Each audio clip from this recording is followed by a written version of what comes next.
क्यों उनके बाप का लोकतंत्र का रास्ता ही लाएंगे? उनके बाप का है संविधान, उनके बाप ने निर्मित किया है। भाई साहब, अगली बार उनके बाप की सरकार नहीं चलेगी और इस बार खूंटा काट देंगे, खूंटा कील काटेंगे कील। यूपी में आओ ना, यूपी में आओ।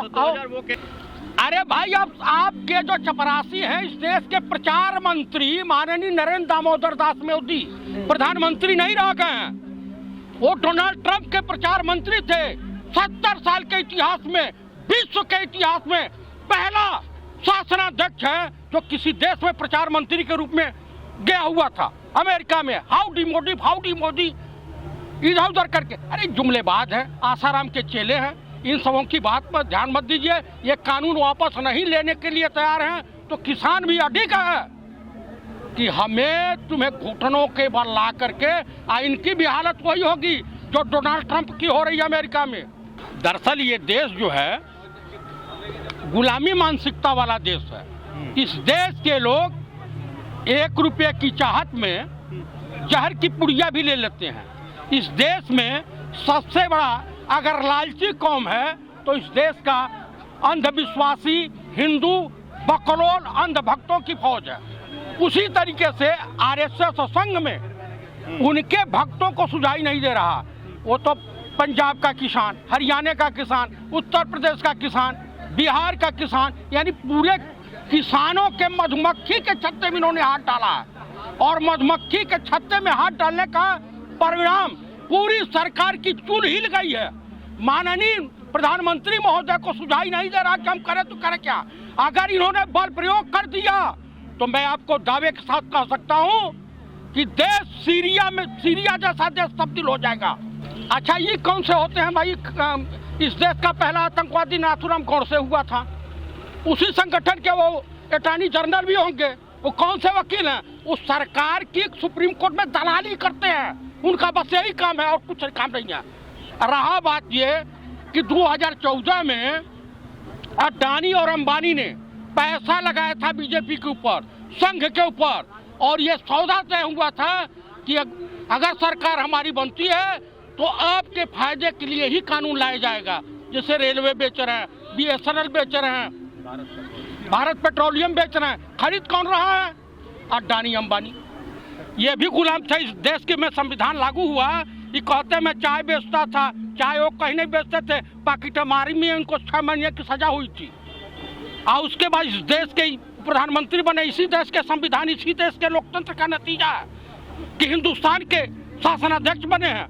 चाइना के सामने हमारे देश के प्रधानमंत्री को बोलने की हैसियत नहीं है। राजनाथ सिंह ने उनको नंगा किया भरी सदन में कि ये इस देश में ये जो है झूठ बोल रहे हैं, जुमलेबाज है, धोखेबाज है, ठगी है। 1 साल पहले बोला था। 1 साल पहले तो राहुल गांधी ने कह दिया था।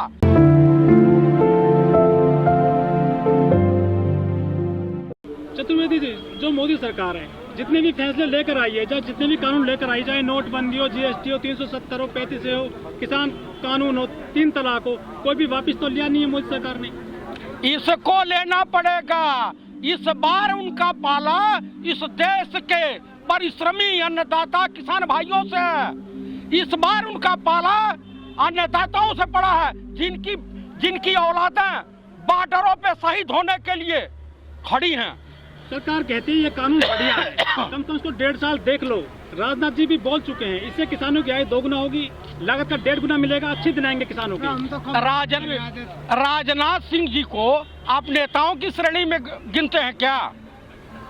वो तो मोदी को लाए थे इस लालच में कि अगर संख्या बल कम हुआ तो सेकुलर विचारधारा के अनुसार मुझे लोग नेता मान लेंगे, लेकिन इसका उल्टा हो गया। 282 सीट आ गई। जो बाबा रामदेव हैं चतुर्वेदी जी, वो कहते हैं कि मोदी जी के अलावा कोई दूसरा विकल्प नहीं है देश में। क्यों? अब बताइए, रामदेव जैसा विद्वान अनपढ़ जाहिल वो इस देश को उपदेश दे रहा है। संघी जितने हैं रेपिस्ट हैं, भ्रष्ट हैं, देशद्रोही हैं। इस देश के नागरिकों को सर्टिफिकेट दे रहे हैं देशभक्ति का कि आप देशभक्त हो, और जो इनके विचारों को न माने वो देशद्रोही है। तो देख सुन लीजिए, अगर सच कहना बगावत है तो समझो हम भी बागी हैं। इस देश का नौजवान छात्र, बेरोजगार नौजवान और इस देश का पूर्व सैनिक और सैनिक और किसान एकदम तैयार है कि हमें ऐसी सरकार नहीं चाहिए, हमें इसको बदलनी है। जो कमेटी बनी है सुप्रीम कोर्ट के द्वारा वो भी टूट गई है। टूटेगी नहीं। उन कमेटी के सदस्यों को अपना हश्र मालूम है कि हमारा हश्र क्या होगा। सरकार 2-4 साल के लिए बची है या बीच में लुढ़क जाएगी, कोई भरोसा नहीं है। लोग धीरे धीरे इस्तीफाओं का दौर चल रहा है, इनकी चूल हिली हुई है, ये घबराए हुए हैं, परेशान हैं एकदम। जो है आपको बता दूं कि हिटलर की तरीके से माननीय प्रधानमंत्री महोदय श्रीमान नरेंद्र दामोदर दास मोदी रहेंगे। सर वो तो कहते हैं मोदी है तो मुमकिन है। अरे मोदी इतना बड़ा डरपोक आदमी और उत्तर प्रदेश के मुख्यमंत्री जैसा डरपोक, वो तो पार्लियामेंट में रहा, आज मुख्यमंत्री है तो बड़े बहादुर है। सुरक्षा व्यवस्था में चले, पार्लियामेंट में विधवा लाभ कर रहे थे, पूरा देश देखा था, पूरी दुनिया देखी थी। लेकिन वो कह रहे हैं उत्तर प्रदेश तो खुशहाल है और हम फिल्म सिटी बना रहे हैं वहाँ पर। ये उत्तर प्रदेश खुशहाल है तो यहाँ की जनता जो है किसान आंदोलन में है, ये का पाकिस्तान से आई है कि इंग्लैंड से आई कि अमेरिका से आई है? योगी जी बताते हैं, क्या उत्तर प्रदेश के नागरिक नहीं है ये लोग? वो कह रहे हैं सर इस कानून से, जो किसान कानून लेकर आई है मोदी सरकार, इस कानून से किसान आजाद हो जाएंगे, अब तक गुलाम थे। अच्छा, इसी युवा पीढ़ी ने, इसी किसान ने इन सरकारों को चुना था, आज इनके खिलाफ बगावत कर रही है। भैया मैंने आपको शुरू में कह दिया, ये गुलाम मानसिकता वाला देश रहा है, कई 100 साल गुलाम रहा है। अभी गुलामी मानसिकता पूर्ण रूप से गई नहीं है। यहाँ विभिन्न जातियों में ये ब्राह्मण हैं, ये जाट हैं, ये गुजर हैं, ये तमाम बिरादरी मौर्य हैं, ये इसमें विभाजित हैं। अन्नदाता किसान, किसानों की कोई बिरादरी नहीं होती है, बेरोजगार नौजवानों की कोई बिरादरी नहीं होती है, सैनिकों की कोई बिरादरी नहीं होती है और छात्रों की कोई बिरादरी नहीं होती है। मैं आपको बता दूं, अब की इनको गैर बिरादरी, गैर हिंदू, गैर मुसलमान से पाला पड़ा है। उस जिसे पाला पड़ा है उसका नाम है अन्नदाता किसान। कोशिश तो वही किया है, लेकिन अब उनके वहाँ भगदड़ मचनी चालू हो गई है। आपको मैं बता रहा हूँ कि इनकी 2-3 सरकारें शहीद हो जाने दीजिए, उसके बाद ही भाग खड़े होंगे। हरियाणा जाएगा, मध्य प्रदेश जाएगा और बिहार की सरकार इनकी जाने वाली है। सर इस किसान आंदोलन में कहीं भी कांग्रेस जो है सामने नहीं आ रही है। भाई कांग्रेस इनके कुकर्मों का तमाशा देख रही कि जो कुकर्म कर रहे हैं, क्या वो लेह लद्दाख सियाचिन ग्लेशियर या पेंगांग झील के ऊपर इन्होंने जो ड्रामा किया हुआ है। सदन में जननायक राहुल गांधी जी ने खुलेआम कह दिया था, प्रधानमंत्री जी आपके जो ये नए कानून बन रहे हैं, नए पूंजीपतियों के लिए लाभ देने की बात कर रहे हैं, जिसका नमूना हरियाणा में आपको मिल गया है। आप भी लोगों ने उसका हेलीपैड उखाड़ा है, आप भी लोगों ने उसका मंच उखाड़ा है। ये जनता है, जनता सरपरी है, भारत की लोकसभा की सरपरी है। और जहाँ तक आप अटॉर्नी जनरल की बात कर रहे हैं, अटॉर्नी जनरल होते कौन है?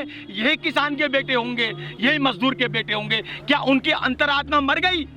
जिस खेती का अन्न खाते हैं, जिस चूल्हे की रोटी खाते हैं, जिस माता के हाथ की बनी हुई रोटी खाते हैं, उनकी आत्माएं मर गई। क्या उनका खाने क्या लंदन से आता है या नागपुर से आता है? अटॉर्नी जनरल अपना दिमाग सुधार लो। अच्छा ही बताए, पंजाब सरकार के खिलाफ आंदोलन किसानों ने किया है, राजस्थान सरकार के खिलाफ किया है, या मान लीजिए झारखंड है, महाराष्ट्र है, यहाँ कहीं आंदोलन हुआ है किसानों का? नहीं हुआ है। केरला में आप ही जैसे किसी पत्रकार बंधु ने वहाँ के मुख्यमंत्री से प्रश्न किया कि 2-4 सीटें बीजेपी यहाँ जीत गई है, तो उन्होंने कहा कि वहाँ शिक्षा का अभाव में शिक्षा का स्तर बढ़ा दूंगा, बीजेपी समाप्त हो जाएगी। जिस दिन इस देश का नागरिक शिक्षित हो गया पूर्ण रूपेण, जिस दिन इस देश का जो है छात्र पूर्ण रूपेण जागरूक हो गया, उस दिन बीजेपी ऐसे ऐरी गैरी लोग नेता दिखाई नहीं देंगे धरती पर। बलात्कार करने के लिए देंगे, हिंदू बहु बेटियों की इज्जत आबरू नीलाम करने के लिए देंगे, पेंगांग झील बेचने के लिए देंगे, देश बेचने के लिए देंगे। ये देश पंडित नेहरू की थ्योरी से चल सकता है, इन आतंकवादी देशद्रोही संघियों के थ्योरी से नहीं चलेगा। अरे उनसे पूछिए प्रवक्ता से, जो तुम्हारे अब्बा जान पापा, अब भक्तों के पापा नरेंद्र दामोदर दास मोदी जो बेच रहे हैं, उस 70 साल में गाँव में और देहातों में, कहावत है, तमाम लोग देहात के हमसे सीनियर साथी पड़े हुए हैं, जो बेटा अपने बाप की सजोई हुई धरती को बेचता है या नुकसान करता है, उसे नकारा और नालायक कहा जाता है।